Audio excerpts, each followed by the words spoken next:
Hey, this is Coach Sabo, Director of Sport Performance at Adapt in Charlottesville. What we're going to do today is a mobility series designed for in-season football. It'll move pretty quickly, so whenever you need to, pause the video if it's going too fast, or if you're particularly tight in one of these areas, then pause the video, spend extra time in that position. What we're going to start with first is kneeling ankle mobility. And no matter what the sport is or what video we're doing, we'll typically start with something like this. We like to go from the ground up, but ankles is one of the most common injuries in sports, so we're going to start there. So what we're going to do is we're in this kneeling position. We can have this knee out towards the toes, and I want to apply pressure on my knee, pushing down and forward, keeping my heel towards the floor. If it lifts a little bit, that's okay. What I want to feel is a little stretch here in this area. And I can go out towards my pinky toe, towards my middle toe, towards my big toe, and I'm kind of cycling through that, keeping pressure while allowing my heel to stay down towards the ground. If it helps, you can put your hand here to push your heel down as you push your thigh forward. And if you're not feeling much here, great, then you might have mobile ankles, but it's important to do this to keep that mobility. So I'm going to switch over to the other side, going towards my big toe, and I'm going to go to each area 5 or so times. But as the rules for all these poses go, is spend as much time in them as you need to mobilize that area. For the sake of the video here, I'm trying to keep this roughly around 10 minutes. We'll see how accurate that is by the time the video is done. But adjust your time in each position as needed. Now I'm going to go back to the first ankle, and I'm going to bring this back leg further forward and this front leg further back. So I'm almost in this sprinter stance here. Now I'm going to get more of the bottom of the foot and my big toe. And what I'm going to do is I'm going to let this knee roll forward while this hip is applying pressure on this back heel. So I'm going to come forward. I have a lot of weight in my hands here, so all the weight's not on this right leg. And I'm just going to roll forward.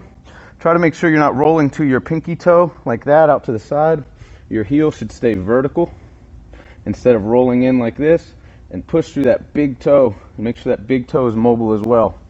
If that big toe doesn't have mobility, it's tough to get our shins low enough and be fast while sprinting or accelerating. And I'm just rocking forward. I might feel this in the above my Achilles, underneath my calf, around here. I might feel this in my quad if my quads are real tight, but I also might feel this on the bottom of the foot or in my big toe. So we're rocking right there. And then from this kneeling position, I'm going to take this right foot down. I'll show from the front here. And then I want this foot angled away from my body. We're going to hit our hip flexor, and this will help. And then from here, after I angle that out away, I'm going to shift my hips and shoulders forward. Then I'm also going to bring my hands down like this, push through my palms and reach forward. And I'm already getting a big stretch there. And then from here, I'm going to try to squeeze this glute right here. I'm going to squeeze and relax. I'm trying to tuck my tailbone, squeeze, relax. If it helps, put one hand right here to make sure you're squeezing your glute, relax. Squeeze, relax, and make sure you're not squeezing this hamstring. And every time you squeeze that glute, you should feel that hip flexor stretching even more. So I'm going to switch sides here. We'll go to a front view. I'm going to rotate this foot out. I'm going to shift my hips and shoulders forward. I'm going to be up tall, push my hands forward and squeeze and tuck that tailbone and relax. Squeeze, relax. And I can go anywhere from 5 to 20 of these. And there'll be a little theme today. This is mobility focused, but we'll do several things throughout here to wake our glutes up as well. And squeeze, relax. From there, I'm going to go down into this 90-90 position. So I'm going to be at a 90-degree angle at my front leg, 90-degree angle at my back leg. So I'm going to call this a box position. I'm going to put a hand here, hand here. I'm going to stay as tall as I can. I'm going to fall, bringing my chest towards my leg, keep my back flat, using the weight in my hands to help. And then when I get here, I'm going to push my knee into the ground to lift back up. And then when I get here, I'm going to switch my hands, staying tall, rotate towards my back foot. And when I get there, I'm going to push my back foot and knee into the ground to get me to come back forward. I'm here, back flat, push into the ground, rotate. This foot pushes down into the ground to get me to turn, push into the ground, and push back. And I'm going to inhale on all these. Going down, I'm going to exhale during the hard part, kind of like an exercise. Inhale, exhale. Inhale, exhale, coming down. Inhale, exhale. And then I can switch, and you can just turn over, but if you want, get a little extra mobility, add a few of these in. And then I'm going to switch to the other side. I'm going to use the weight of my hands coming down, pressing that leg into the ground. Rotate back, press this foot into the ground. Come forward, press into the ground. Coming back, we'll do 2 more. We're doing about 5 each side here. Again, do as many as needed. We'll make this last one. Now from there, while I'm seated, I'm going to try to open up my chest in the front of my shoulders here. I'm going to point my hands or fingers away. I'm going to sit right here, and then I'm just going to take my head back and try to poke my chest out and tuck my shoulder blades in my back pockets, bring them together, make my chest real big. And then from here, this might be all you need, and you can just sit right here and stretch. What I want to do is I'm going to add 5 glute bridges in. I'm going to exhale, coming up to the top. Exhale. And you can soften your elbows if you need to, if you're feeling a lot of pressure there. And just keep your elbows a little bit bent. This will also help get your wrists as well. You might feel a lot of stretch in your forearm. And then after a few, I'll try to walk my hands back, check. I can pick my chest up. So if I can pick my chest up and roll my shoulders back, then from here I can do a couple more glute bridges. Then from there, I'm going to turn over into a downward facing dog. And what I'm going to do is I'm going to go from about all fours here, and then I'm going to press my heels into the ground, tuck my head down between my arms, and I'm trying to push my heels into the ground. And from here, I can lift my leg and exhale up top, trying to keep my toes down at the ground. I'll do 3 of those. Same thing. I got 3 there. And then I'm going to walk my feet out. And keeping my head down, tucked between my arms. And I'm going to drop down and just rotate. Exhaling through the hard parts. And then I'm going to walk my feet forward a little bit more than I did last time. And I can repeat through one more time. And the stretch will be a little bit greater. We'll go 3.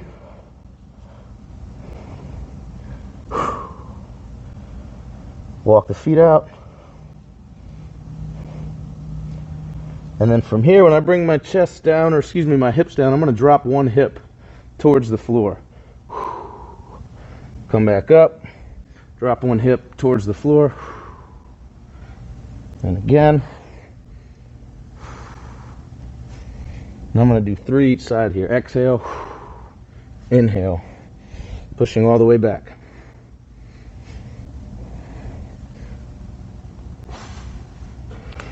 Last one. Then from here, I'm going to take my arms straight forward into a child's pose and get my lats here. I might get a good stretch from here. But if you're pretty mobile, or if you're not, you can just take one arm to the side and focus on that arm there. And I'll get more of a stretch on this side. And from here, I can move around a little bit, push my hips back. But I'm just taking breaths. And if I want, I can kind of rotate this arm around and move it and crawl forward. Just taking breaths. And every time you exhale, try to sink your chest and head deeper. Just for a few breaths. But anytime we're moving through extended range of motions, our body helps remember that motion and keep that flexibility longer. So now I'm going to go to the other side.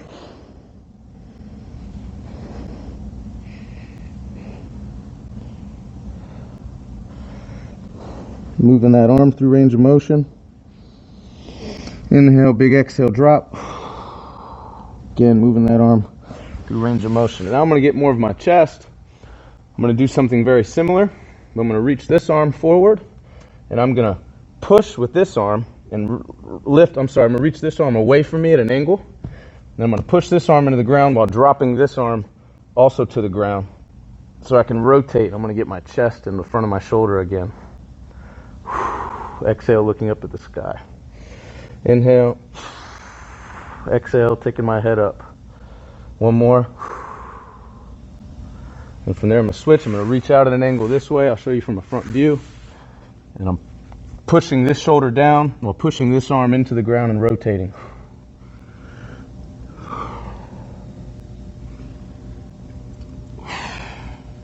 Just like that. And now from here, I'm going to go into what's called a cat-camel or cat-cow from yoga. We only got one spine. Let's protect it. I'm going to inhale as I untuck my tailbone, drop my back, and lift my head. And I'm going to exhale as I do the opposite. I'm going to tuck my chin, lift my back, spread my shoulder blades, and tuck my tailbone, exhaling. We'll do 4 more. And then we can try to go higher and higher every time. We can also think about a different position on our back. So if my upper back's tight, I'm going to really try to drive my upper back up. If my lower back's tight, I'm going to really try to drive my lower back up. Like that. And then from here, I'm going to go into what's called world's greatest stretch or runner stretch. I didn't make the name up. We're going to go hands right next to our foot. I'm going to straighten my back leg, and from here, I'm going to rock backwards, lifting my toes. Turn towards the ceiling, looking at my hand, exhaling. And then I'm going to walk my hands as I pivot on my feet to the other side. Trying to stay as low as I can, straighten, turn, exhale. And I'm going to do that 2 more times on each side. Rock back. I might not be able to get my leg locked. If I'm only here, that's okay. Try to get higher and higher every time. Stay low. The closer your hands are to your body, the harder it is. Rock back, turn. Coming this way, 1 more time each side. Try to keep this back leg locked. Squeeze the quad and the glute on that side. Locked it out. I'm going to rock back, turn. Last one. Rock, turn. And I'm back to where I started. From here, I can sit. I recommend sitting, maybe crisscross applesauce or in a butterfly to get some extra stretching in. For me, I know the front of my ankles and my shins get tight, so I'm going to sit here like this to get a little extra mobility in. Or you can sit here if you know your groin's real tight, just spend an extra time in positions that you know are tight. And then from there, I'm going to take my head to the side, and then I'm going to do the opposite of shrugging. So instead of elevating my shoulder, I'm going to depress my shoulder. So it helps if you can do that with your hand behind your back. But if it's hard to depress your shoulder from there, just take your hand to the ground and think about pushing through your palm. And from here, I'm just going to depress. I'm going to push my shoulder blade down. Inhale. I'm getting a big stretch right through here. I'm going to do at least 5 there. And I'm pulling a little harder every time, but you don't need to pull hard here. It's really the weight of your hand is usually enough. But I can add a little pull towards the end as my neck starts to loosen up a little bit. So here, I'm going to push.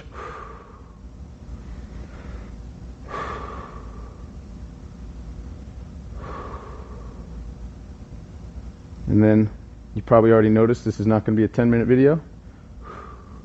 I tend to talk a lot and get fired up about this stuff. But last thing that we're going to do, you can switch the position if you want.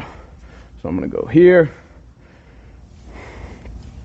And then from there, we're just going to do neck cars, which is an acronym for controlled articular rotations, but it really just means joint circles. I'm going to sit as tall as I can, and I'm going to take my neck through a full circle. I'm going to take my ear to my shoulder. I'm going to take the back of the head to my upper back, ear to my other shoulder, chin to my chest, and I'm going to do at least 3 full slow circles all the way around. That's 2. And we should do this as if our head is heavy, like we have a really heavy hat on, and we're trying to create more motion with every circle. So every circle should get bigger and bigger. And I also from here can try to depress my shoulders like we did in the last exercise, the last movement. I'm coming all the way around. I'm trying to make the circle bigger and bigger every time. And if I'm doing that, it shouldn't look like this. It should be really slow, and I should feel these muscles working around my neck, loosening up and strengthening because I'm in new ranges of motion. And all just deep breaths the whole time. And that'll conclude this little mobility series. There's also a foam rolling recovery series, and hopefully by now I've put out a home injury reduction circuit that you can do to try to reduce some injuries during the long football season. Hit us up on social media or email, kenny@trainadapt.com if you have any questions. Hope this helps. Good luck this season.